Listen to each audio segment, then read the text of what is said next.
Hello दोस्तों, स्वागत है आप लोगों का हमारे चैनल पर। इस क्लास में हम लोग देखते हैं यूपी पीसीएस प्री 2023 के लिए टेस्ट सीरीज सॉल्व करते हैं। और ये टेस्ट सीरीज ध्येय आईएएस की टेस्ट सीरीज है। इसके पहले 12 क्लास हो चुकी है। अगर आप लोगों ने नहीं देखा है तो चैनल पर एक प्लेलिस्ट बनी हुई है यूपी पीसीएस 2023 के नाम से, जाइए। सभी में डिटेल से क्वेश्चन को एनालाइज किया गया है और जो है कि जो फैक्ट टेस्ट सीरीज में नहीं दिए गए हैं उसको भी हम लोग डिस्कस करते चलते हैं। तो कम समय में ज़्यादा से ज़्यादा रिविजन हो जाता है। इस वीडियो को देखने से यही फ़ायदा होगा। आइए आज का पहला क्वेश्चन देखते हैं। तो और आप लोग चैनल को जरूर सब्सक्राइब कर लीजिए ताकि अगला वीडियो अपलोड हो तो आप लोगों को खोजना न पड़े। आज का पहला क्वेश्चन है, निम्नलिखित में से किस अनुच्छेद के अंतर्गत संघ एवं इसके क्षेत्रों के संबंध में चर्चा की गई है? 1 से 4, 1 से 6, 2 से 5 और 3 से 6। तो इसका सही आंसर क्या हो जाएगा? वीडियो को पॉज करके आप लोग खुद से भी आंसर करते रहेंगे, तभी आप लोगों को एक आइडिया मिलेगा कि आप लोगों के कितने क्वेश्चन सही हो पा रहे हैं। टेस्ट सीरीज लगाने का यही फायदा होगा। तो इसका ए ऑप्शन सही हो जाएगा। जो 1 से 4 अनुच्छेद दिया है उसी में जो है संघ और इसके क्षेत्रों के संबंध में चर्चा की गई है। अनुच्छेद 1 में कहा गया है कि भारत अर्थात इंडिया राज्यों का संघ होगा, यानी अनुच्छेद 1 में ये कहा गया है। तो इसका सही आंसर ए हो जाएगा। आइए अगले क्वेश्चन पर चलते हैं फ्रेंड्स। अगला क्वेश्चन देख लेते हैं कौन सा दिया है। अगला क्वेश्चन दिया है कि भारतीय संविधान के अनुच्छेद 3 के अंतर्गत निम्नलिखित में से कौन से अधिकार भारतीय संसद को प्राप्त हैं? यानी अनुच्छेद 3 में भारतीय संसद को कौन सा अधिकार दिया गया है उसी के बारे में यहाँ पर पूछा जा रहा है। तो यहाँ पर ऑप्शन दिया हुआ है नए राज्यों का निर्माण, राज्य के क्षेत्रों, सीमाओं एवं नामों में परिवर्तन, और तीसरा ऑप्शन दिया है विधान परिषद एवं विधानसभा का गठन। तो अनुच्छेद 3 में क्या दिया गया है? यहाँ पर ऑप्शन दिया गया है 1, 2 दोनों सही, 2, 3, 1, 3 और 1, 2, 3। तो इसका सही आंसर क्या हो जाएगा? तो 1 और 2, यानी कि नए राज्यों का निर्माण और राज्य के क्षेत्रों, सीमाओं एवं नाम में परिवर्तन, ये जो है कि अनुच्छेद 3 में कहा गया है। बाकी जो तीसरा ऑप्शन दिया गया है विधान परिषद और विधानसभा का गठन के बारे में दिया गया है, ये गलत हो जाएगा। तो ए ऑप्शन सही हो जाएगा। केवल 1 और 2 सही है, बाकी जो है कि ये तीसरा वाला गलत हो जाएगा। तीसरा जो विधान परिषद का गठन किस अनुच्छेद में दिया गया है, तो जो विधान परिषद है इसके गठन का है 169, और जो विधानसभा है इसका गठन का प्रावधान किया गया है 170 में। तो इस प्रकार जो है कि ये तीसरा वाला गलत हो जाएगा और पहला और दूसरा सही हो जाएगा। और विधान परिषद की सदस्य संख्या कितनी होती है? तो ये विधानसभा के 1/3 होती है, यानी जितनी भी विधानसभा की संख्या होगी उसका 1/3 विधान परिषद में होता है। और इसका अनुच्छेद 169 और विधानसभा का 170 दिया गया है। तो ए ऑप्शन सही हो जाएगा यहाँ पे। अगला क्वेश्चन दिया है कि भारतीय संघ को परम संघ, पैरामाउंट फेडरेशन की किसने कहा था? यानी भारतीय संघ को जो परम संघ है वो किसने कहा है? इसमें आप ऑप्शन दिया है AC बनर्जी, के संथानम, जेनिंग्स, डेडी बसु। तो इसका सही आंसर क्या हो जाएगा? तो के संथानम हो जाएगा। तो ये फैक्ट है, इसको आप लोग नोट कर लेंगे। इसमें कुछ बताने वाली चीज़ें नहीं है, बस एक फैक्ट है, इसको आप लोग पढ़ लीजिए। निम्नलिखित भारतीय राज्यों एवं उनके निर्माण के अनुसार सही कालक्रम में बनाएं। यानी कि ये भारतीय राज्यों का निर्माण और उनके काल के आधार पर क्रम से लगाना है कि कौन सा राज्य पहले बना था और कौन सा बाद में बना है। इसमें हिमाचल प्रदेश, नागालैंड, अरुणाचल प्रदेश और सिक्किम। तो सबसे पहले हम लोग इनका गठन का वर्ष जान लेंगे, तभी जो है कि सही आंसर कर पाएंगे। तो हिमाचल प्रदेश का गठन कब हुआ था? तो ये हुआ था जनवरी 1971 में। और अरुणाचल प्रदेश का कब हुआ है? ये फरवरी 1987 में, फरवरी 1987 में। और नागालैंड का गठन कब हुआ है? तो इसका हुआ है दिसंबर 1963 में। और सिक्किम का कब हुआ था? तो सिक्किम का गठन हुआ था मई 1975 में। तो इस प्रकार हम लोग देखते हैं। तो इस सबसे पहले जो है कि नागालैंड का गठन हुआ है, तो पहले नंबर पर ये आ जाएगा, नागालैंड 3 से शुरू होगा।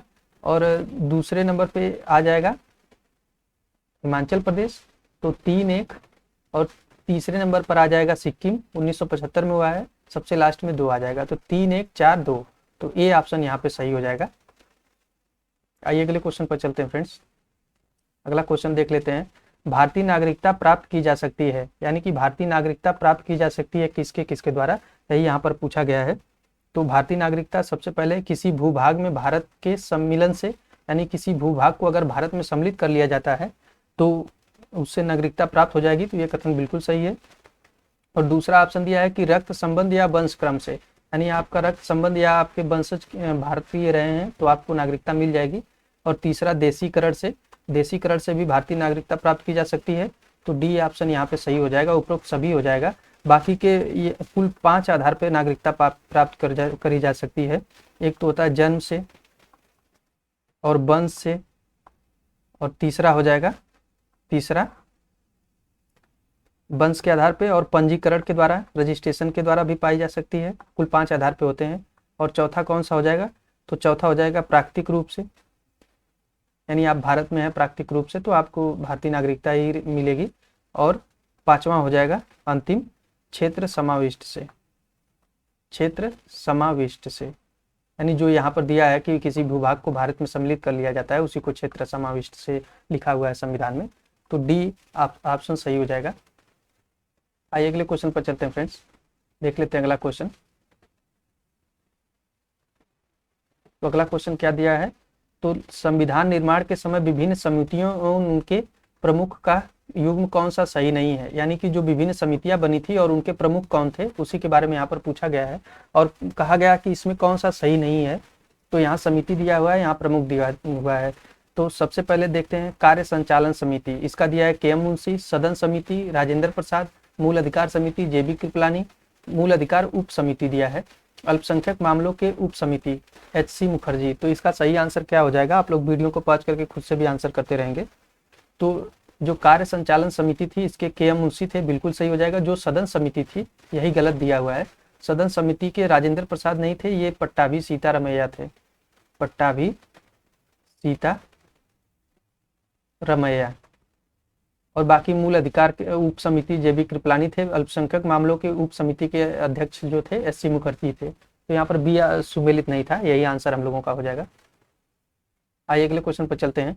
अगला क्वेश्चन दिया है कि संघीय क्षेत्रों के प्रशासन से संबंधित प्रावधान वर्णित है। यहाँ पर कटा हुआ दिख रहा है लेकिन कटा नहीं है, आप लोग परेशान नहीं होइएगा इसके लिए, यहाँ पर पूरा बस ये वर्णित है, यही दिया हुआ है, आगे कुछ नहीं था।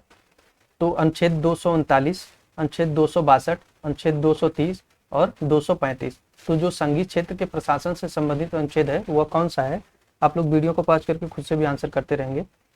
तो ये 239 है, यानी संघीय क्षेत्रों के प्रशासन के बारे में 239 में अनुच्छेद में कहा गया है।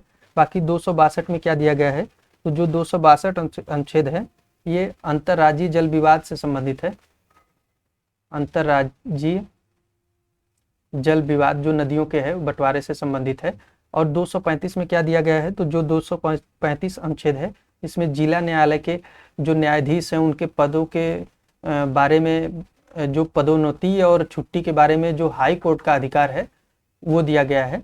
और 230 में क्या दिया गया है, तो जो 230 में दिया गया है कि संसद विधि बनाकर किसी भी हाई कोर्ट का क्षेत्राधिकार को घटा बढ़ा सकती है, यानी जो किसी भी हाई कोर्ट का क्षेत्राधिकार है उसको घटा बढ़ा सकती है, ये अनुच्छेद 230 में कहा गया है। और 262 में जो है कि अंतर्राज्यीय नदी जल विवादों के बारे में है। और 235 में जो जिला न्यायालय के न्यायाधीश होते हैं उनके छुट्टी और पदोन्नति के बारे में हाई कोर्ट का अधिकार दिया गया है, उसके बारे में कहा गया है। और 239 में संघीय क्षेत्रों के प्रशासन के बारे में। आइए अगले क्वेश्चन पर चलते हैं फ्रेंड्स। तो फ्रेंड्स अगर वीडियो पसंद आ रही है तो प्लीज़ चैनल को जरूर सब्सक्राइब करिए और वीडियो को शेयर किया करिए। सरकार के प्रारूप के बारे में दिया गया है और आवश्यक विशेषताएं क्या है। यहाँ पर पूछा गया कि निम्नलिखित युग्मों में से कौन सा एक सही सुमेलित है, तो इसमें दिया है सरकार का प्रारूप और आवश्यक विशेषताएं क्या है।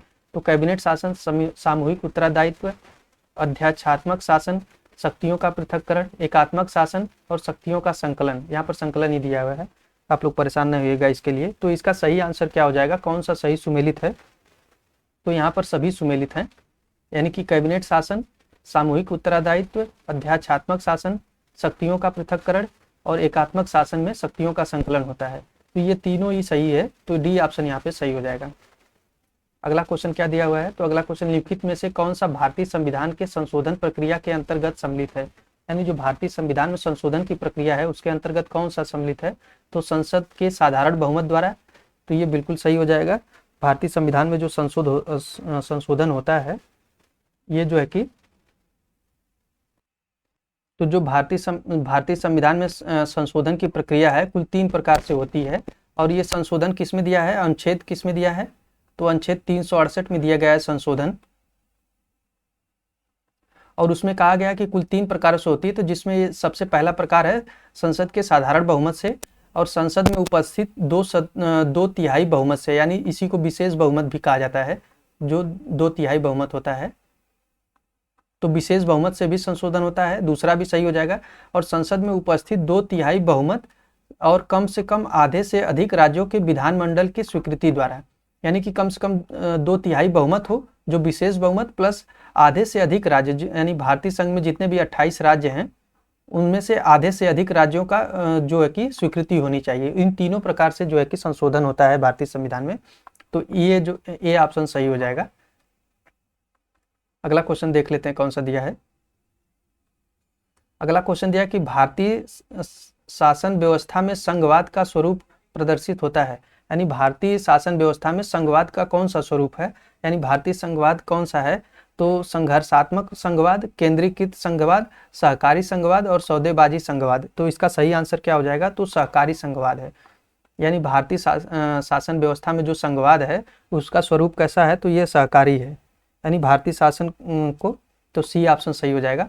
अगला क्वेश्चन दिया कि आपातकाल की घोषणा होने पर अनुच्छेद 358 के आधार पर लिखित वह कौन सा मूल अधिकार है जो स्वतः निलंबित हो जाता है, यानी जो आपातकाल की घोषणा होती है उसमें अनुच्छेद 358 के आधार पर कौन सा एक मूल अधिकार है जो स्वतः ही निलंबित हो जाता है। यहाँ पर अनुच्छेद 14 दिया है, अनुच्छेद 19 दिया है, अनुच्छेद 16 और अनुच्छेद 21। ये एग्जाम में पूछा गया है, तो आप लोग इसको जरूर नोट कर लेंगे। तो जो अनुच्छेद 19 है यह स्वतः ही समाप्त हो जाता है। अनुच्छेद 19 में वाक्य एवं अभिव्यक्ति की स्वतंत्रता दिया गया है, और ये अनुच्छेद 358 के आधार पर जब आपातकाल लगाया जाता है तो ये तो स्वतः ही समाप्त हो जाता है। अगला क्वेश्चन देख लेते हैं कौन सा दिया है। तो अगला क्वेश्चन दिया है निम्नलिखित कथनों पर विचार करिए। भारतीय संविधान का भाग जो 4 दिया है भारत को कल्याणकारी राज्य घोषित करता है, और दूसरा ऑप्शन दिया है संविधान के अनुच्छेद 37 में वर्णित यह है कि नीति निर्देशक तत्व शासन के मूलभूत तत्व हैं। तो जो भारतीय संविधान का भाग 4 दिया गया है उसमें भाग 4 में क्या दिया गया है, नीति निर्देशक तत्व यानी DPSP, directive principle subjective policy. तो ये डीपीएसपी अनुच्छेद कितना से कितना है, तो 36 से 51 के मध्य दिया है। अनुच्छेद 36 से 51 के बीच नीति निर्देशक तत्व है, ये भाग 4 में है। तो ये कहा गया कि ये कल्याणकारी राज्य घोषित करता है, तो ये कथन बिल्कुल सही हो जाएगा।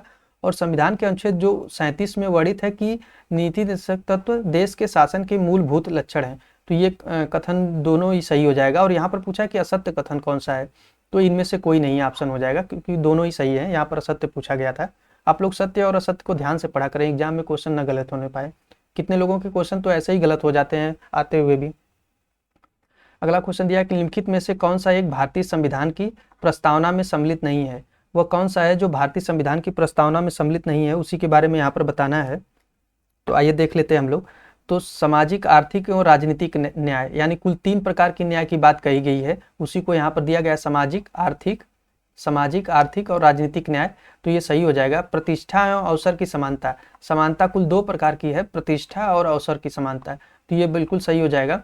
और जो दिया है विचार, अभिव्यक्ति, विश्वास और उपासना की स्वतंत्रता, कुल स्वतंत्रता 5 प्रकार की दी गई है, विचार, अभिव्यक्ति, विश्वास और उपासना, यानी कि कुल 5 प्रकार की स्वतंत्रताएं दी गई हैं। तो ये चारों ही सही हो जाएगा। और ये इसमें पूछा गया था कि कौन सा सम्मिलित नहीं है, तो पुरुष, स्त्री तथा बच्चों की शिक्षा सम्मिलित नहीं है, तो डी ऑप्शन सही हो जाएगा। यहाँ पर डी ऑप्शन ही सही हो जाएगा, क्योंकि इसमें पूछा गया था कि जो है कि कौन सा सही प्रस्तावना में सम्मिलित नहीं है। आइए अगला क्वेश्चन देख लेते हैं फ्रेंड्स कौन सा दिया है। तो अगला क्वेश्चन दिया है कि लिखित में से किस संविधान संशोधन द्वारा 8वीं अनुसूची में 4 भाषाएं जोड़ी गई थी। तो किस संविधान संशोधन के द्वारा 8वीं अनुसूची में 4 भाषाएं जोड़ी गई हैं। 72वां संविधान संशोधन, 25वां संविधान संशोधन, 91वां संविधान संशोधन और 92वां संविधान संशोधन। तो आप लोग वीडियो को पॉज करके खुद से भी आंसर करते रहेंगे। तो जो 92वां संविधान संशोधन हुआ था, इसी के द्वारा भारतीय संविधान में जो है कि 8वीं अनुसूची में 4 भाषाएं जोड़ी गई थी। तब जाके कुल वर्तमान में कुल 22 भाषाएं हैं। और ये 4 भाषाएं कौन कौन सी जोड़ी गई थी, इसके बारे में हम लोग देख लेते हैं। तो बोडो जोड़ी गई थी, संथाली, और तीसरी डोंगरी और चौथी थी मैथिली। मैथिली। तो ये 4 भाषाएं जो है कि 92वां संविधान संशोधन द्वारा जोड़ी गई थी, तब जाके वर्तमान में कुल 22 भाषाएं हो गई हैं। और इसके पहले भी 2 बार जोड़ी गई थी। एक 21वां संविधान संशोधन हुआ था, संविधान संशोधन हुआ था। ये कब हुआ था? 21वां संविधान संशोधन 1967 में। और इसमें कौन सी भाषा जोड़ी गई थी? तो सिंधी। सिंधी भाषा जोड़ी गई थी, जो 15वीं भाषा बनी थी। यानी कि मूल संविधान में कुल जो है कि 14 भाषाएं थी, ये 15वीं बनी थी। उसके बाद जो है कि 21वां संविधान संशोधन हुआ तो सिंधी जोड़ी गई, जो 15वें बनी। और जो है कि उसके बाद जो है कि 71वां संविधान संशोधन किया गया, 71वां संविधान संशोधन। और ये कब किया गया था? तो 71वां संविधान संशोधन तो 1992 में किया गया था। इसके तहत कौन कौन सी भाषा जोड़ी गई थी? तो इसके तहत 3 भाषाएं जोड़ी गई थी, कोंकणी,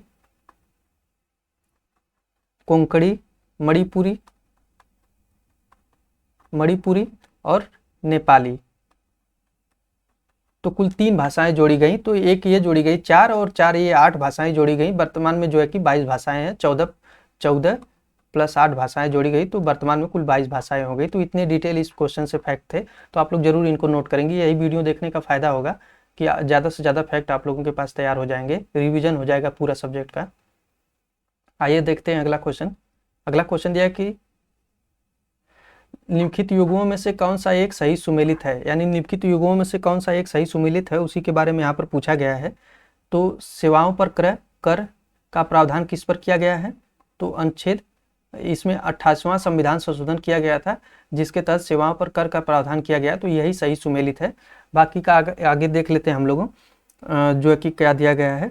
तो अनुसूचित जाति आयोग का गठन, तो अनुसूचित जाति आयोग का गठन ये 61वां संविधान संशोधन नहीं था, ये संविधान संशोधन था 89वां। और जो मेघालय राज्य की स्थापना से संबंधित ये 28वां संशोधन दिया गया है। तो मेघालय राज्य की स्थापना से संबंधित 28वां नहीं था, ये 22वां संविधान संशोधन था। और नगर निगम अगर नगर पालिका की स्थापना ये 73वां नहीं है, 73वां में जो है कि पंचायती राज से संबंधित है, पंचायती राज से संबंधित है। और ये 74वां संविधान संशोधन था। तो ये चारों, ये तीनों सुमेलित नहीं थे। बाकी सेवाओं पर कर का प्रावधान जो है कि 28वां संविधान संशोधन किया गया था, तो ए ऑप्शन सही हो जाएगा यहाँ पे।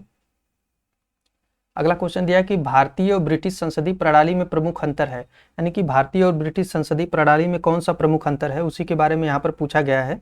तो जो न्यायिक पुनरावलोकन की शक्ति है, यही अंतर है। क्योंकि भारतीय संविधान में जो सुप्रीम कोर्ट है, उसको अनुच्छेद 137 के तहत न्यायिक पुनरावलोकन की शक्ति प्राप्त है। और जो है कि ब्रिटेन के संविधान में, ब्रिटिश संसदीय प्रणाली में यहाँ पर ऐसी कोई व्यवस्था नहीं है। बाकी जो है कि सामूहिक उत्तरदायित्व, द्विसदनीय विधायिका और वास्तविक और नाम मात्र की कार्यपालिका, ये तीनों ही समान है, ये तीनों ही समान है। बाकी जो है कि न्यायिक पुनरावलोकन की प्रणाली ब्रिटिश संसदीय प्रणाली में नहीं है। तो ये ऑप्शन यहाँ पे सही हो जाएगा। अगला क्वेश्चन देख लेते हैं क्या दिया है। तो लिखित में से किस एक अनुच्छेद के अंतर्गत शिक्षण संस्थाओं में अन्य पिछड़े वर्ग, अनुसूचित जाति, अनुसूचित जनजाति हेतु आरक्षण की व्यवस्था की गई है? यानी पिछड़ा वर्ग और SC और ST और जो पिछड़ा वर्ग है, इसके बारे में कहा गया है कि किस एक अनुच्छेद में शिक्षण संस्थानों में इसके आरक्षण की व्यवस्था की गई है। तो अनुच्छेद दिया है 15(4), 15(5), 16(4) और 16(5). तो इसका सही आंसर क्या हो जाएगा? आप लोग वीडियो को पॉज करके खुद से भी आंसर करते रहेंगे। तो इसका सही आंसर हो जाएगा अनुच्छेद 15(5) में यह व्यवस्था की गई है कि जो है कि शिक्षण संस्थानों में पिछड़े वर्ग और SC ST के लिए आरक्षण की व्यवस्था की गई है। और ये जो सार्वजनिक और निजी दोनों ही संस्थानों में व्यवस्था की गई है। अगला क्वेश्चन देख लेते हैं कौन सा दिया है। तो अगला क्वेश्चन दिया है कि नीचे 2 कथन दिए गए हैं, जिनमें से एक को अभिकथन और दूसरे को कारण कहा जाता है। तो मूल अधिकारों का संरक्षण का अधिकार स्वयं ही मूल अधिकार है। और कारण दिया है कि अनुच्छेद 32 संवैधानिक उपचारों का अधिकार प्रदान करता है। तो इसका सही आंसर क्या हो जाएगा? तो जो मूल अधिकारों के संरक्षण का अधिकार है, ये स्वयं में एक मूल अधिकार है। जो अनुच्छेद 32 में दिया गया है, ये मूल अधिकार ही है। अनुच्छेद यहाँ पर नीचे दिया भी है कि अनुच्छेद 32 संवैधानिक उपचारों का अधिकार प्रदान करता है। तो इस प्रकार कथन और कारण दोनों ही सही है, तो इसका ए आंसर सही हो जाएगा। AR दोनों ही सही तथा AR की सही व्याख्या भी करता है। आइए अगले क्वेश्चन पर चलते हैं फ्रेंड्स, देख लेते हैं अगला क्वेश्चन क्या दिया है। तो अगला क्वेश्चन दिया है निम्नलिखित में से किस एक संविधान संशोधन द्वारा यह निर्धारित किया गया कि प्रधानमंत्री, उप प्रधानमंत्री सहित मंत्रिमंडलों की संख्या लोकसभा के 15% से सदस्यों से अधिक नहीं होगी। यानी किस एक संविधान संशोधन द्वारा यह प्रावधान किया गया कि जो लोकसभा के सदस्यों की संख्या के से 15% से अधिक नहीं होगी, जो ये प्रधानमंत्री और उप प्रधानमंत्री सहित मंत्रिमंडलों की संख्या, यानी मंत्रिमंडल की संख्या जो है कि 15% से अधिक नहीं होगी लोकसभा के सदस्यों से, तो वो संविधान संशोधन पूछा गया है। इसमें दिया है 81वां संविधान संशोधन, 82वां, 93वां और 91वां। तो इसका सही आंसर क्या हो जाएगा? तो इसका सही आंसर हो जाएगा जो 91वां संविधान संशोधन है, इसी के तहत ये व्यवस्था की गई कि 15% से अधिक नहीं मंत्रिमंडल की संख्या होनी चाहिए। और ये संशोधन कब हुआ था? तो ये हुआ था 2002 में। 2002 में नहीं, 2003 में किया गया था ये संशोधन। आइए अगले क्वेश्चन पर चलते हैं फ्रेंड्स, देख लेते हैं। अगला क्वेश्चन दिया है कि भारतीय संविधान में वर्णित संरक्षणात्मक भेदभाव का मुख्य उद्देश्य क्या है? तो जो संरक्षणात्मक भेदभाव है इसका मुख्य उद्देश्य क्या है? तो इसमें दिया है वर्ग हित का संवर्धन करना, गरीबों को आर्थिक सहायता प्रदान करना, सुविधा वंचित समूह को समाज के अन्य वर्ग के साथ बराबरी की स्पर्धा में लाने हेतु किया गया प्रयास है। यानी जो संरक्षणात्मक भेदभाव किया जाता है, यानी संरक्षण प्रदान किया जाता है, वो वंचित समूह को समाज के अन्य वर्गों के साथ बराबरी में लाने हेतु जो संरक्षण किया जाता है कि वे जो पिछड़े वर्ग के लोग हैं, वंचित समूह के हैं, उनको भी बराबरी में मुख्य धारा में लाया जा सके, उसी के लिए प्रावधान किया गया है। तो इसका सी ऑप्शन सही हो जाएगा। आइए अगले क्वेश्चन पर चलते हैं फ्रेंड्स। अगला क्वेश्चन दिया है कि विधि की सम्यक प्रक्रिया के सिद्धांत को मूल अधिकार के किस अनुच्छेद के अंतर्गत सम्मिलित किया गया है? जो विधि की सम्यक प्रक्रिया का सिद्धांत है वो मूल अधिकार के किस अनुच्छेद में सम्मिलित किया गया है, उसी के बारे में यहाँ पर पूछा गया है। तो ये विधि के सम्मत ये अनुच्छेद 21 में दिया गया है कि किसी को भी विधि की प्रक्रिया के द्वारा ही उसको जीवन से वंचित किया जा सकता है, अन्य किसी विधि द्वारा नहीं। तो ये जो है कि सी ऑप्शन सही हो जाएगा। अगला क्वेश्चन दिया है कि भारतीय संविधान में अनुच्छेद 19 में निम्नलिखित में से कौन सा एक अधिकार सम्मिलित नहीं है? यानी अनुच्छेद 19 में कौन सा अधिकार सम्मिलित नहीं है? तो ऑप्शन दिया है कि भारत के राज्य क्षेत्र में किसी भाग में निवास एवं बस जाने का अधिकार, तो ये है अनुच्छेद 19 में ही है। संगम या संघ बनाने का अधिकार, तो ये भी अनुच्छेद 19 में है। शांतिपूर्ण एवं निरायुद्ध सम्मेलन करने का अधिकार, यानी शांतिपूर्ण और बिना हथियार के युद्ध किए सम्मेलन कर सकते हैं, तो ये सभी हो जाएगा। बाकी जो है कि अल्पसंख्यक वर्गों के शिक्षा संस्थाओं की स्थापना एवं प्रशासन का अधिकार जो है ये अनुच्छेद 30 में दिया गया है, तो यही सही सुमेलित नहीं है, ये सम्मिलित नहीं है। अनुच्छेद 19 में सम्मिलित नहीं है, तो डी ऑप्शन यहाँ पे सही हो जाएगा। अगला क्वेश्चन दिया है कि मूल कर्तव्य हैं केवल नागरिकों के लिए, केवल विदेशियों के लिए, नागरिकों में विदेशियों दोनों के लिए, इनमें से कोई नहीं। तो जो मूल कर्तव्य हैं वो किसके लिए हैं, इसी के बारे में यहाँ पर पूछा जा रहा है। तो वीडियो को पॉज करके आप लोग खुद से भी आंसर करते रहें। तो इसका सही आंसर हो जाएगा ए ऑप्शन। जो मूल कर्तव्य हैं वो केवल जो है कि नागरिकों के लिए है, विदेशियों के लिए अलग से प्रावधान होते हैं। ये जो है कि जो मूल कर्तव्य हैं ये 42वें संविधान संशोधन द्वारा जोड़े गए थे। 42वां संविधान संशोधन कब हुआ था? 1976 में हुआ था। और कौन सी समिति थी? तो स्वर्ण सिंह समिति के आधार पे।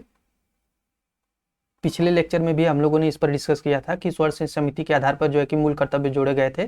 कुल 11 मूल कर्तव्य हैं वर्तमान में, उसी के बारे में यहाँ पर पूछा गया है। तो अगला क्वेश्चन दिया कि निम्नलिखित में से कौन सी समिति मूल कर्तव्यों से संबंधित नहीं है? यानी वह कौन सी समिति है जो मूल कर्तव्यों से संबंधित नहीं है? तो अभी ऊपर हम लोगों ने पढ़ा स्वर्ण सिंह समिति 1976 में थी। वर्मा समिति भी मौलिक कर्तव्यों से है। जो अशोक चंद्रा समिति है ये मौलिक कर्तव्यों से संबंधित नहीं है, तो सी ऑप्शन यहाँ पे सही हो जाएगा। आइए अगले क्वेश्चन पर चलते हैं फ्रेंड्स, देख लेते हैं अगला क्वेश्चन कौन सा दिया है। अगला क्वेश्चन दिया कि निम्नलिखित कथनों में से कौन सा कथन सत्य है? तो भारतीय संसद संप्रभु है और ब्रिटिश संसद संप्रभु नहीं है। तो इसमें से पूछा गया कि कौन सा कथन सही दिया गया है? तो भारतीय संसद संप्रभु नहीं है, ये गलत हो जाएगा। भारत में जो है कि संविधान संप्रभु है, यानी संविधान की सर्वोच्चता है। और ब्रिटिश संसद संप्रभु नहीं है, ये भी गलत हो जाएगा। ये उल्टा, एक्चुअल में उल्टा दिया हुआ है। जो ब्रिटिश में संसद संप्रभु है, ब्रिटिश में संसद ही संप्रभु है, और जो है कि भारत में जो कि संविधान है। तो दोनों ही गलत हो जाएगा। तो यहाँ पर डी ऑप्शन सही हो जाएगा, दोनों में कोई सत्य नहीं है। अगला क्वेश्चन दिया कि कुछ राज्यों को संघ से अनुदान से संबंधित प्रावधान संविधान के किस अनुच्छेद में दिया गया है। यानी कुछ राज्यों को संघ से अनुदान जो मिलता है उसका अनुच्छेद पूछा गया है कि उसका कौन सा सही अनुच्छेद हो जाएगा। तो जो 275 अनुच्छेद है उसी में यह प्रावधान किया गया है कि कुछ राज्यों को संघ से अनुदान प्रदान किया जाएगा। और अनुच्छेद जो 265 है इसमें क्या दिया गया है, तो ये कोई विधि बनाए बिना कोई नया कर नहीं लगाया जाएगा। ये दिया गया है विधि के बिना कोई नया कर नहीं। और अनुच्छेद 280 में सभी को पता है कि वित्त आयोग की स्थापना प्रत्येक 5 वर्ष पे की जाती है, वित्त आयोग की स्थापना। और अनुच्छेद 263 में क्या दिया गया है, तो अंतर्राज्यीय परिषद के बारे में। अंतर्राज्यीय परिषद, जो अंतर्राज्यीय परिषदें होती हैं उसकी स्थापना 263 के तहत की गई है। और 280 में वित्त आयोग की स्थापना के बारे में है। और 265 में क्या दिया गया है, तो कोई विधि बनाए बिना नया कर आरोपित नहीं किया जाएगा। अगला क्वेश्चन दिया है कि निम्नलिखित कथनों में से कौन सा एक असत्य है। इसमें संविधान संशोधन विधेयक केवल लोकसभा में ही प्रस्तुत किया जा सकता है, तो ये गलत हो जाएगा, क्योंकि संविधान संशोधन विधेयक दोनों में ही प्रस्तुत किया जा सकता है, तो यही असत्य हो जाएगा पहला ही। बाकी जो है कि इसके लिए राष्ट्रपति की पूर्व स्वीकृति आवश्यक नहीं है, तो ये बिल्कुल सही है। जो संविधान संशोधन विधेयक होता है इसके लिए राष्ट्रपति की पूर्व स्वीकृति नहीं होती है। और दोनों सदनों की असहमति होने पर संयुक्त बैठक का प्रावधान नहीं है, तो यह भी कथन सही है। जो संयुक्त बैठक होती है, ये अनुच्छेद किसमें है, तो अनुच्छेद 108 में प्रावधान किया गया है कि संयुक्त बैठक होती है। लेकिन जो है कि अगर संविधान संशोधन से संबंधित विधेयक है तो इसमें संयुक्त बैठक नहीं होती है। इस विधेयक पर राष्ट्रपति सहमति देने के लिए बाध्य होता है, तो ये भी सही हो जाएगा। तीनों ही सही थे, केवल ये पहला गलत था कि केवल लोकसभा में प्रस्तुत किया जा सकता है, ये गलत है, दोनों में ही किया जा सकता है, दोनों में। तो ए ऑप्शन सही हो जाएगा, यहाँ पर गलत पूछा गया था। अगला क्वेश्चन दिया कि निम्न में से कौन एक संसदीय व्यवस्था का दोष है। यानी संसदीय व्यवस्था का वह कौन सा दोष है, उसी के बारे में यहाँ पर पूछा जा रहा है। तो बहुमत दल वाले दल का शासन होता है, अस्थायी सरकार होती है, और दोहरी कारणी होती है, और जो है कि निचले सदन का विघटन होना होता है। तो इसका सही आंसर क्या हो जाएगा, तो जो अस्थायी सरकार होती है यही संसदीय व्यवस्था का जो है कि दोष है। बाकी जो है कि बहुमत दल का शासन होता है, दोहरी कार्यकारिणी होती है, निचले सदन का विघटन होता है, ये सारे इसके लक्षण हैं। इसका दोष यही है कि अस्थायी सरकार होती है, सरकार बदलती रहती है। भारतीय संविधान के निम्नलिखित अनुच्छेदों में से कौन सर्वोच्च न्यायालय द्वारा संविधान का अनुल्लंघनीय मौलिक ढांचा घोषित किए जाने से संबंधित नहीं है। तो अनुल्लंघनीय मौलिक ढांचा घोषित किए जाने से संबंधित नहीं है, वह कौन सा अनुच्छेद है, उसी के बारे में यहाँ पर पूछा जा रहा है। तो जो अनुच्छेद 245 है ये इसके बारे में नहीं है। बाकी जो है कि अनुच्छेद 32, 226 और 227 अनुल्लंघनीय मौलिक ढांचा घोषित किए जाने से सर्वोच्च न्यायालय के संविधान से संबंधित है। यही जो अनुच्छेद 245 दिया हुआ है यही नहीं संबंधित है। अनुच्छेद 245 किसमें, तो भारतीय संविधान के भाग जो है कि 11 में, भाग 11 में दिया गया है कि अनुच्छेद 245 से 255 के बारे में प्रावधान किया गया है। केंद्र और राज्यों के मध्य, केंद्र राज्यों के जो मध्य संबंधों का प्रावधान है वो अनुच्छेद 245 से 255 के बीच दिया गया है। आइए अगले क्वेश्चन पर चलते हैं फ्रेंड्स। अगला क्वेश्चन दिया कि भारत का संविधान अत्यधिक विस्तृत है, इसके विस्तृत होने के निम्नलिखित में से कौन से कारण है। यानी जो भारत का इतना बड़ा संविधान है उसका कारण क्या क्या दिया गया है यहाँ पे, तो भारत का भौगोलिक विस्तार एवं विविधता है। यानी भारत का भौगोलिक विस्तार इतना बड़ा है और भारत में विविधता इतनी है कि उसके लिए अलग से नियम बनाने पड़ते हैं सभी के लिए। और भारत शासन अधिनियम 1935 का भी प्रभाव है। संविधान सभा में कानून विशेषज्ञों का प्रभुत्व होना, यानी कि ये सभी जो है कि सही हो जाएगा। जो भारतीय संविधान इतना विशाल है उसका ये सभी कारण हो जाएगा। इसका विशालता का और भी कारण था, जैसे अनेक देशों से अच्छी अच्छी बातें ली गई हैं, तो इसके कारण भी भारतीय संविधान इतना विशाल हो गया था। निम्नलिखित में से कौन सा संविधान का कार्य है, यानी निम्नलिखित में से कौन सा संविधान का कार्य है उसी के बारे में यहाँ पर पूछा जा रहा है। तो यह समाज के शक्ति के मूल वितरण को स्पष्ट करता है, तो ये बिल्कुल सही हो जाएगा। सरकार की शक्तियों को सीमित करता है, यानी संविधान सरकार की शक्तियों को सीमित करता है कि संविधान के दायरे में रहकर ही कोई सरकार कार्य कर सकती है, संविधान के विरुद्ध नहीं कर सकती है, तो ये सरकार की शक्तियों को सीमित करता है, ये भी सही हो जाएगा। न्यायपूर्ण समाज की स्थापना के लिए उचित परिस्थितियों का निर्माण करने हेतु सरकार को क्षमता प्रदान करता है। तो ये भी सही हो जाएगा, उपरोक्त डी सही हो जाएगा, सभी सही है। अगला क्वेश्चन दिया कि निम्नलिखित में से किस एक से राज्य के नीति निर्देशक तत्वों को भावनाओं का एक अस्थायी कूड़ा घर कहा जाता है। निम्नलिखित में से वो कौन सा व्यक्ति है जिसने नीति निर्देशक तत्वों को भावनाओं का एक कूड़ा घर कहा है? तो इसका सही आंसर क्या हो जाएगा? तो टीटी कृष्णामाचारी जो हैं, इन्होंने नीति निर्देशक तत्वों को भावनाओं का एक कूड़ा घर कहा है। आइए अगले क्वेश्चन पर चलते हैं। निम्नलिखित कथनों पर विचार करें। डीपीएसपी राज्य के नीति निर्देशक तत्व आपातकाल के दौरान न्यायालय में प्रवर्तनीय है। तो ये गलत हो जाएगा, ये किसी भी समय न्यायालय में प्रवर्तनीय नहीं होते हैं, चाहे आपातकाल हो चाहे सामान्य परिस्थिति हो। तो ये गलत हो जाएगा।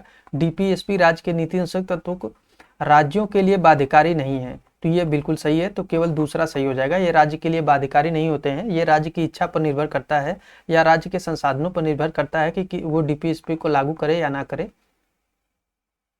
अगला क्वेश्चन दिया कि पंडित नेहरू द्वारा पेश किया गया उद्देश्य प्रस्ताव कब स्वीकार किया गया? यानी जो 13 दिसंबर 1946 को पंडित नेहरू द्वारा प्रस्तुत किया गया था, ये प्रस्तुत करने की डेट है, ऑप्शन में दिया है। ज़्यादातर लोग इसी को सही मान लेते हैं, लेकिन ये स्वीकार कब किया गया था इसी के बारे में यहाँ पर पूछा गया है। तो ये 22 जनवरी 1947 को स्वीकार किया गया था और प्रस्तुत किया गया था 13 दिसंबर 1946 को।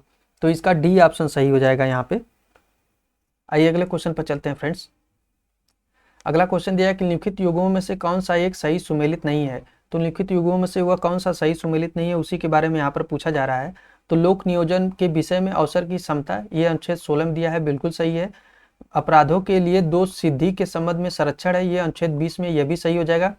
और जो धार्मिक कार्यों की प्रबंध की स्वतंत्रता है, धार्मिक कार्यों की प्रबंध की स्वतंत्रता, ये गलत दिया हुआ है।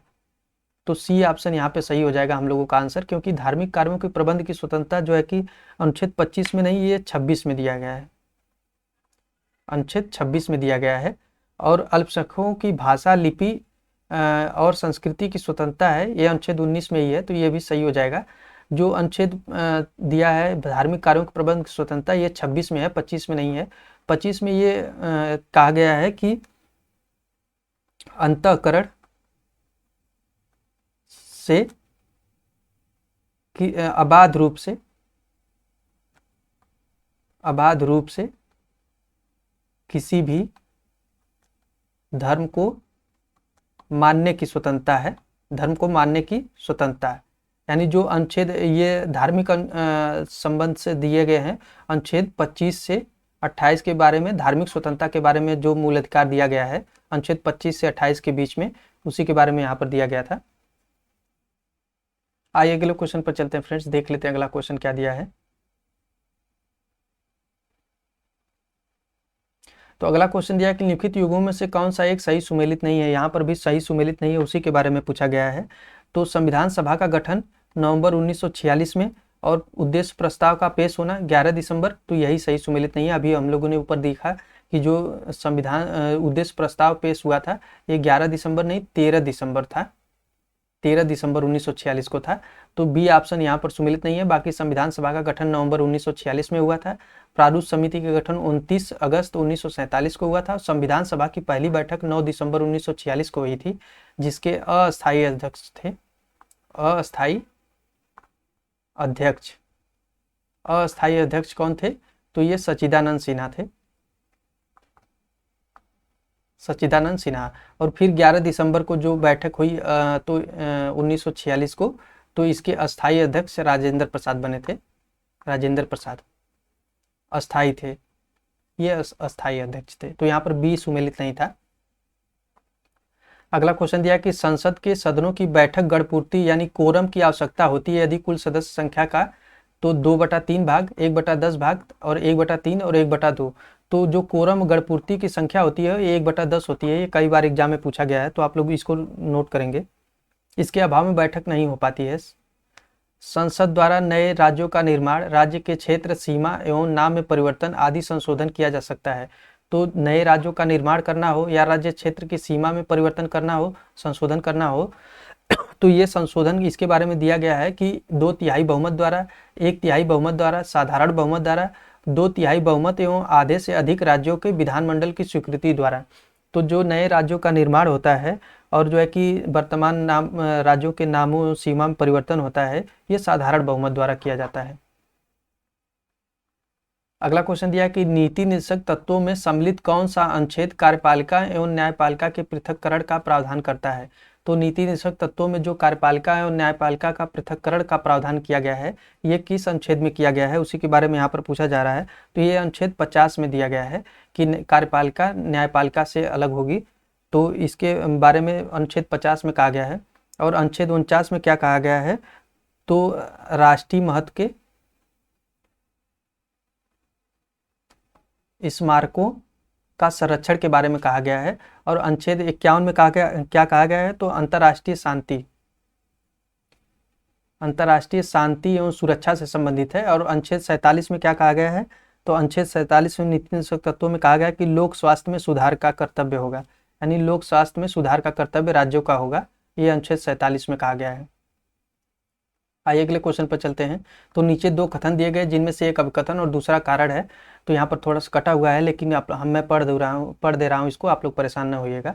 तो रिटों के संबंध में उच्च न्यायालय की अधिकारता उच्चतम न्यायालय से विस्तृत है और संसद को अनुच्छेद 139 के तहत शक्ति प्राप्त है कि वह उच्चतम न्यायालय को किन प्रयोजनों के लिए रिट जारी करने की शक्ति प्रदान करे। तो इसमें कहा गया है कि जो रिटों को जारी करने के बारे में कहा गया है, तो इसमें ये कहा गया है कि जो उच्च न्यायालय है उसको उच्चतम न्यायालय से अधिक शक्ति प्रदान है। तो ये सही हो जाएगा, अभिकथन सही हो जाएगा। और दूसरा क्या दिया है कि संसद को अनुच्छेद 139 के तहत यह जो है कि शक्ति प्राप्त है कि वह उच्चतम न्यायालय को किन प्रयोजनों के लिए रिट जारी करने की शक्ति प्रदान करे। तो दूसरा ऑप्शन क्या दिया गया है, तो दूसरा ऑप्शन भी सही हो जाएगा, लेकिन ये जो है कि व्याख्या नहीं करता है, अभिकथन की कारण व्याख्या नहीं करता है, तो इसका बी ऑप्शन सही हो जाएगा। दोनों ही कथन सही हैं, लेकिन जो है कि व्याख्या नहीं करता है। अगला क्वेश्चन देख लेते हैं हम लोग कौन सा दिया है। तो अगला क्वेश्चन दिया है कि निम्नलिखित में से कौन से संविधान के अनुच्छेद 13 के अंतर्गत विधि से संबंधित है, यानी विधि का परिभाषा जो दिया गया है वो किसमें संबंधित है, इसी के बारे में यहाँ पर पूछा गया है। तो साधारण विधियाँ, संविधान संशोधन विधियाँ, विधि के बल रखने वाली सामाजिक रूढ़ियाँ। तो इसका सही आंसर क्या हो जाएगा, तो सही आंसर हो जाएगा डी, यानी कि पहला साधारण विधियाँ और विधि का बल रखने वाली सामाजिक रूढ़ियाँ, ये दोनों ही सही हो जाएगा। जो संविधान संशोधन का अधिनियम है ये विधि के अंतर्गत नहीं आता है, ये अनुच्छेद 368 के अंतर्गत है। तो इसका डी ऑप्शन सही हो जाएगा। ग्रेनविल ऑस्टिन ने निम्नलिखित में से किस एक को भारतीय संविधान का अंतःकरण नहीं माना है, यानी जो ग्रेनविल ऑस्टिन है उसमें निम्नलिखित ऑप्शनों में से कौन से भारतीय संविधान का अंतःकरण नहीं माना है। तो ये जो मौलिक कर्तव्य है इनको अंतःकरण नहीं माना है, बाकी नीति निर्देशक तत्व, मूल अधिकार, इन दोनों को अंतःकरण के रूप में मानते हैं, और जो है कि प्रस्तावना को भी। अगला क्वेश्चन दिया है कि भारतीय संविधान में नीचे दिए गए कर्तव्यों में से कौन सा एक मौलिक कर्तव्यों के अंतर्गत सम्मिलित है, यानी कि वह कौन सा है जो मौलिक कर्तव्यों में सम्मिलित है, उसी के बारे में यहाँ पर पूछा जा रहा है। तो देश की रक्षा करना ये सम्मिलित हो जाएगा, स्त्रियों के विरुद्ध प्रथाओं का त्याग करना ये भी सम्मिलित हो जाएगा, और जो आयकर का भुगतान करना ये नहीं हो जाएगा, तीसरा गलत हो जाएगा, और हिंसा से दूर रहना ये तीनों 1, 2, 4 सही हो जाएगा। तो ए ऑप्शन सही हो जाएगा, और आयकर का भुगतान करना ये मौलिक कर्तव्यों में शामिल नहीं है। जैसा कि पता है कि कुल 11 मौलिक कर्तव्य हैं। अगला क्वेश्चन दिया है कि भारत के संविधान के तहत निम्नलिखित में से कौन सा एक मौलिक यानी मूल अधिकार नहीं है, यानी भारतीय के संविधान में वह कौन सा है जो मौलिक अधिकार नहीं है। तो इसी के बारे में यहाँ पर पूछा जा रहा है। तो इसका सही आंसर क्या हो जाएगा, इसमें दिया है समता का अधिकार, स्वतंत्रता का अधिकार, नागरिकता का अधिकार और शोषण के विरुद्ध अधिकार। तो इसका सही आंसर क्या हो जाएगा, तो जो ऑप्शन दिया है कि नागरिकता का अधिकार, ये मौलिक अधिकार नहीं है। नागरिकता का अधिकार अनुच्छेद किसमें दिया है, तो अनुच्छेद जो है कि 5 से 11 के मध्य दिया हुआ है भाग 2 में। और जो कि मूल अधिकार किसमें दिया है, तो मूल अधिकार भाग 3 में है, भाग 3 में है। और अनुच्छेद किसमें है, तो अनुच्छेद 12 से 35 के मध्य दिया गया है। तो जो है कि समता का अधिकार, स्वतंत्रता का अधिकार, शोषण के विरुद्ध अधिकार, ये सभी मूल अधिकार है, लेकिन नागरिकता का अधिकार मूल अधिकार नहीं है। अगला क्वेश्चन दिया कि संविधान निर्मात्री परिषद के गठन की बात निम्नलिखित में से किस एक प्रस्ताव में की गई थी। तो इसका सही आंसर क्या हो जाएगा, क्रिप्स प्रस्ताव में जो है कि संविधान निर्मात्री परिषद के बारे में कहा गया था, क्रिप्स प्रस्ताव। और जो है कि ये क्रिप्स प्रस्ताव जो है कि कब आया था, तो 1942 में आया था, 1942 में। इसी में संविधान निर्मात्री परिषद के बारे में गठन की बात कही गई थी। अगला क्वेश्चन दिया है कि केंद्र शासित प्रदेशों के प्रशासन के संबंध में प्रावधान संविधान के किस भाग में दिए गए हैं। जो केंद्र शासित प्रदेश हैं उनके प्रशासन से संबंधित संविधान के किस भाग में दिया गया है, तो ये भाग दिया गया है डी, इसका डी ऑप्शन सही हो जाएगा, भाग 8 में है। भारतीय संघीय व्यवस्था के संबंध में लिखित में से कौन सा एक कथन सत्य है, यानी भारतीय संघीय व्यवस्था के संबंध में लिखित में से कौन सा एक कथन सत्य है, उसी के बारे में यहाँ पर पूछा जा रहा है। तो ये संघ का विघटन हो सकता है, तो ये गलत हो जाएगा, विघटन नहीं हो सकता है। राज्य संघ से पृथक हो सकता है, तो ये भी गलत है, कोई भी राज्य भारतीय संघ से अलग नहीं हो सकता है। तो यह संघ अनश्वर है, यानी यह जो संघ बना है इसका ये नष्ट नहीं होगा, ये अनश्वर है, तो यही सही हो जाएगा। आइए अगले क्वेश्चन पर चलते हैं फ्रेंड्स, देख लेते हैं अगला क्वेश्चन क्या दिया है। तो अगला क्वेश्चन दिया है कि लिखित में से कौन सा एक राज्य के नीति निर्देशक तत्वों के उद्देश्य नहीं है। तो लोक कल्याणकारी राज्य की स्थापना करना, ये नीति निर्देशक तत्व का उद्देश्य है। सामाजिक आर्थिक एवं न्याय की स्थापना करना, ये भी सही हो जाएगा। एक धार्मिक राज्य की स्थापना करना, तो डी ऑप्शन जो है कि ये राज्य के नीति निर्देशक तत्व की जो है कि उद्देश्य नहीं है, यही ऑप्शन सही हो जाएगा, यानी कि ये उद्देश्य नहीं है, क्योंकि भारत एक पंथ निरपेक्ष राज्य है, पंथ निरपेक्ष राज्य है। और नीति निर्देशक तत्व जो है कि एक धार्मिक राज्य की स्थापना करना इसका उद्देश्य नहीं है। अगला क्वेश्चन देख लेते हैं कौन सा दिया है। तो अगला क्वेश्चन दिया है कि लिखित युगों में से कौन सा एक सही सुमेलित है। शासन प्रणाली आवश्यक गुण, तो जो संघात्मक शासन प्रणाली है इसमें शक्ति विभाजन, कैबिनेट शासन प्रणाली, सामूहिक उत्तरदायित्व और अध्यात्मात्मक शासन प्रणाली, शक्ति पृथक्करण। तो इसका सही आंसर क्या हो जाएगा, तो इसका सही आंसर हो जाएगा, ये तीनों ही सही है, तो डी ऑप्शन सही हो जाएगा। अगला क्वेश्चन देख लेते हैं। वर्ष 1934 में संविधान निर्माण के लिए आधिकारिक रूप से संविधान सभा की मांग की गई थी, जिसकी पुष्टि कांग्रेस के फैजपुर अधिवेशन 1936 में की गई, जिसकी अध्यक्षता किसने की थी। तो जो 1934 में संविधान निर्माण के लिए आधिकारिक सभा की मांग की गई थी, उसके बारे में जो कांग्रेस का अधिवेशन हुआ था फैजपुर में, जो है कि उसी के बारे में पूछा जा रहा है कि उसकी अध्यक्षता किसने की थी। तो उसकी अध्यक्षता की थी जवाहरलाल नेहरू ने, तो ए ऑप्शन यहाँ पे सही हो जाएगा। अगला क्वेश्चन दिया है कि लिखित में से कौन सा एक उपबंध साधारण बहुमत से संशोधित नहीं किया जा सकता है। तो वह कौन सा उपबंध है जिसके द्वारा साधारण बहुमत से नहीं हो सकता है, उसी के बारे में यहाँ पर बताना है। तो जो राज्यों की कार्यपालिका शक्ति है उसमें साधारण बहुमत से नहीं, विशेष बहुमत से संशोधन होता है, विशेष बहुमत से। और नए राज्यों का निर्माण करना, 6वीं अनुसूची में संशोधन, नागरिकता में संशोधन, ये साधारण बहुमत से होता है। अगला क्वेश्चन दिया है कि प्रस्तावना के संबंध लिखित में से कौन सा कथन सत्य है। इसकी प्रकृति न्यायोचित नहीं है, न्याय योग्य नहीं है, इसका संशोधन नहीं किया जा सकता है। तो आप लोग वीडियो को पॉज करके खुद से भी आंसर करेंगे। तो इसका संशोधन किया जा सकता है प्रस्तावना में, ये तो गलत हो जाएगा। प्रस्तावना में संशोधन किया जा सकता है, लेकिन मूल भावना के विरुद्ध नहीं जाया जा सकता। जो संविधान की मूल भावना जो है उसके विरुद्ध नहीं जाया जा सकता है। संशोधन किया जा सकता है, लेकिन इसका मूल ढांचा जो है कि नहीं बदलना चाहिए संविधान का, तो ये गलत हो जाएगा। और इसकी प्रकृति न्याय योग्य नहीं है, तो ये सही हो जाएगा, तो केवल एक सही हो जाएगा। तो इस प्रकार फ्रेंड हम लोगों ने 99 क्वेश्चन को सॉल्व कर लिया है। बाकी बचे हुए क्वेश्चन को अगले वीडियो में हम लोग सॉल्व कर लेंगे। तो आप लोग वीडियो को देखिए और चैनल को जरूर सब्सक्राइब करिए। Thank you.